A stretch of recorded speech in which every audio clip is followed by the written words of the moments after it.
আমরা জানি যে এই প্রকৃতিতে প্রাপ্ত হিউজ নাম্বারের জৈব যৌগগুলোকে কতগুলো শ্রেণীতে ভাগ করা হয়েছে এবং এই শ্রেণীগুলোকে বলা হয় সমগোত্রীয় শ্রেণী।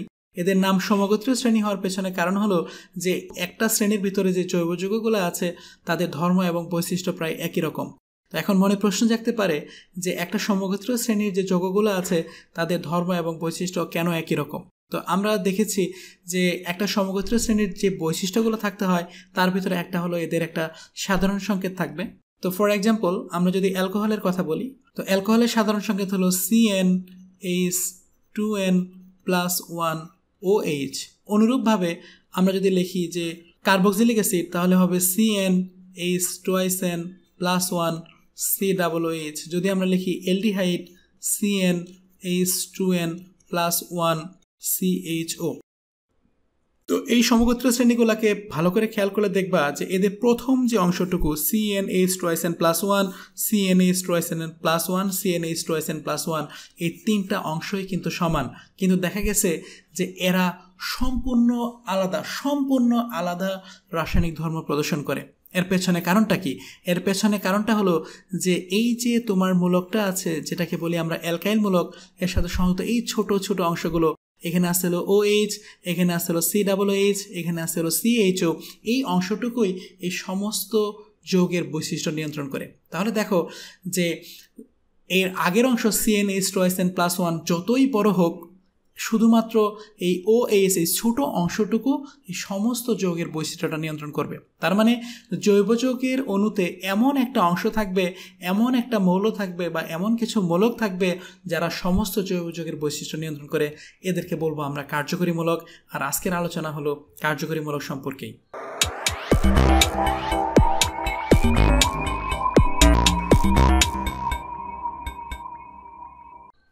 তো দেখো যে কি কি কার্যকরী মূলক আছে।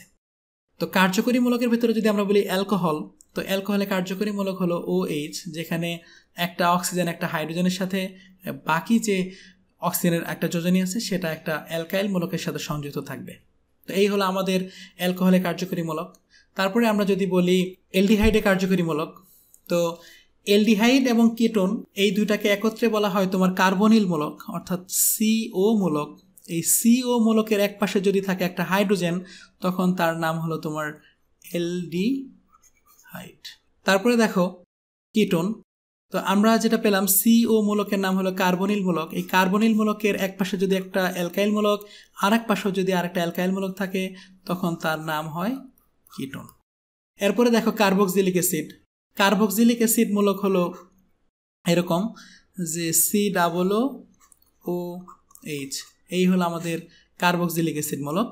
তাহলে যে সমস্ত যৌগে এই কার্বক্সিলিক অ্যাসিড মূলক থাকবে তাদের টোটাল ধর্মটাই হবে তোমার অম্লীয় প্রকৃতির।